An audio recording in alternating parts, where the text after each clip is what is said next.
and welcome to Sean Becker, the director and editor of The Guild Season 1 and 2. Hello, Sean. Hi, how are you doing? I'm fine. Thanks for doing this interview with me today.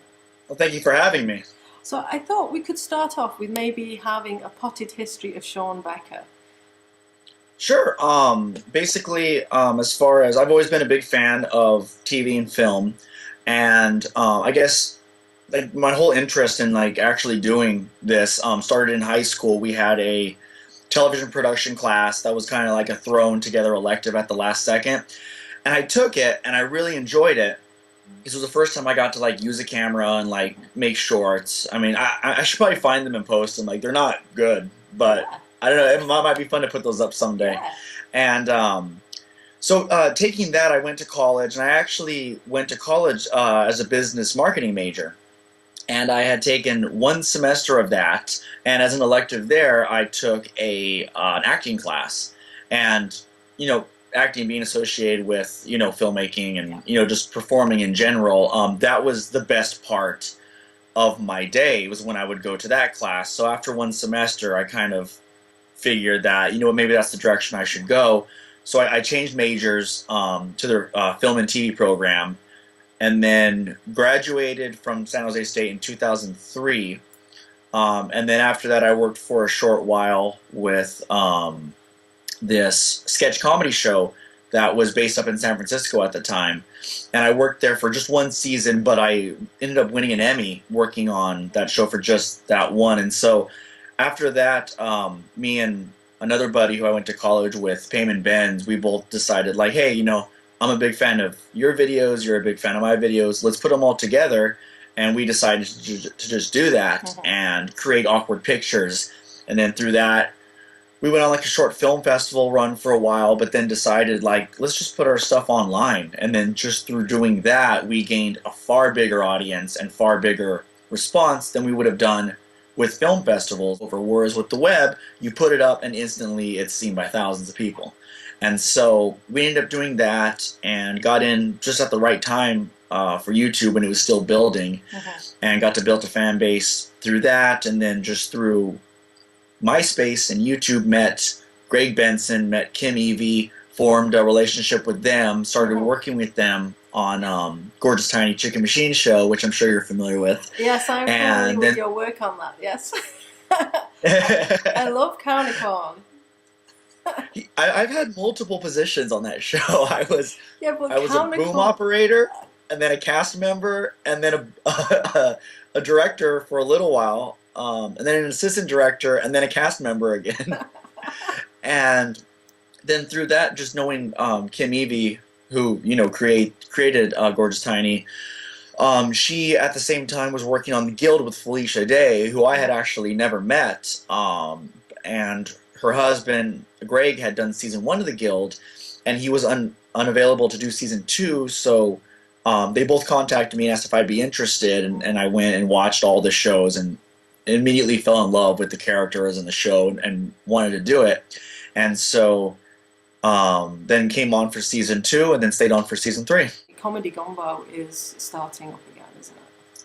Yes, we did season 1, which is it was a very short sketch show that we made just for the web, knowing that with the web you've got a very short attention span, so we kind of catered to that, and we made 3 to 5 minute episodes. But in those episodes, you would see between like 4 to 6 sketches. So it's like something very quick that like on your lunch break you can go and watch. And our hope was that out of the 6 sketches, if you liked at least one sketch, then we've done our job. We've provided some source of entertainment that you like, and fortunately, you can even say, hey, check out this one sketch, even if you didn't like the episode. But with season 2, we're actually doing a different approach where it's all movie themed now, and every episode will just be one sketch. And it'll be either like a movie trailer or a short kind of movie piece, and every episode deals with a new genre.